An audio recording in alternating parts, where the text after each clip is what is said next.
അപ്പൊ ഗൈസ്, ഞാൻ കരഞ്ഞു മെഴുകിയ വീഡിയോ കണ്ടിട്ട് ആൾക്കാരൊക്കെ ഇപ്പം എനിക്ക് മെസ്സേജ് അയക്കുകയും സപ്പോർട്ട് ചെയ്യുകയും ഇൻബോക്സിലൊക്കെ വന്ന് പറയുകയും ഓരോന്നൊക്കെ ചെയ്യുന്നുണ്ട്.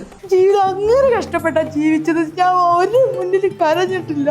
പക്ഷെ നിങ്ങൾ എല്ലാരും എന്നെ വെടിയെന്നാ വിളിക്കുന്നത്. കരയരുത് വിശാലം, മേക്കപ്പ് ഇളകും. എനിക്ക് ഡേറ്റ് ഒന്നും ഓർമ്മയില്ല. എനിക്ക് ഒരു രണ്ട് മൂന്നാഴ്ചയായിട്ട് ഒരു സ്ഥലകാല ബോധമില്ലാതെ ഇങ്ങനെ നടന്നുകൊണ്ടിരിക്കുന്ന ഒരാളാണ്. എന്തൊക്കെയൊക്കെയോ ചെയ്യുന്നു. അവന്റെ സമനില തെറ്റിയിരിക്കുക പാവം.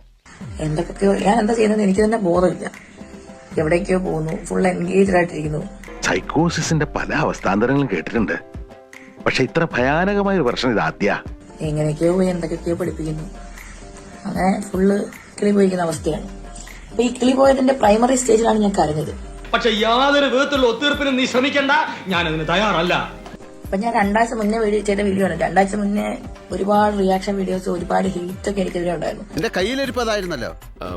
അതന്നത്തെ ചോരത്തിളപ്പിന് ഞാനിപ്പോ തന്നെ കുറച്ച് കര കയറി. പിന്നെ നമുക്ക് ഇതുപോലെ ഒരു ബാഡ് അവസ്ഥ വരുമ്പോൾ നമ്മുടെ കൂടെ വലിയ രീതിയിലുള്ള ആൾക്കാരൊന്നും ഉണ്ടാവില്ല. എന്റെ കൂടെ വളരെ കുറച്ച് ആൾക്കാരുണ്ടായിരുന്നു. അല്ലെങ്കിൽ ബുദ്ധി പറഞ്ഞു കൊടുക്കാൻ അവൻ ആരെങ്കിലും വേണ്ടേ? ആകെയുള്ള ഒരു തൊട്ടി കൂട്ടുകാരൻ. പിന്നെ നാട്ടുകാരെല്ലാം കൂടെ എന്നെ തെളിഞ്ഞപ്പോ എനിക്ക് സത്യം പറഞ്ഞാൽ പോയി ചാവാനൊക്കെ തോന്നിട്ടുണ്ട്. അതറിഞ്ഞതിൽ എനിക്ക് വലിയ സന്തോഷമുണ്ട്. പക്ഷെ ഞാൻ പോയി ചാവാത്തത്, ഞാൻ ചത്തിട്ടുണ്ടെങ്കിൽ എന്നെ പോലെ നാളെ വരുന്ന പെൺപിള്ളേര്, ഇങ്ങനെ ഓപ്പൺ ആയിട്ട് പറയുന്ന പെൺപിള്ളേര്, അവർക്ക് ഞാൻ എന്ത് മെസ്സേജാ കൊടുക്കുന്നത്? ഇത്രയും കാലം ഇവിടെ ഫൈറ്റ് ചെയ്ത് നിന്നു. ഇവിടെ ടാബുമായിട്ടുള്ള പല വിഷയങ്ങളെ പറ്റി സംസാരിച്ചു. എന്നെ കൂടെ ഒന്നും പറയിപ്പിക്കണ്ട. എന്തൊക്കെയാ നീ ഇവിടെ കാണിച്ചത്? അതിന്റെ പേരിൽ ഒത്തിരി കേട്ടു ഞാൻ കരഞ്ഞു മെഴുകി. ഓക്കെ, ഞാൻ നിർത്തുവൊന്നുമില്ല. ഒരൊറ്റ അടിക്ക് വട്ടൊടിച്ച് 2 പീസായികളെ ഞാൻ ആകപ്പാടെ 1.5 ഔൺസും വെച്ച് ഞെളിയുന്ന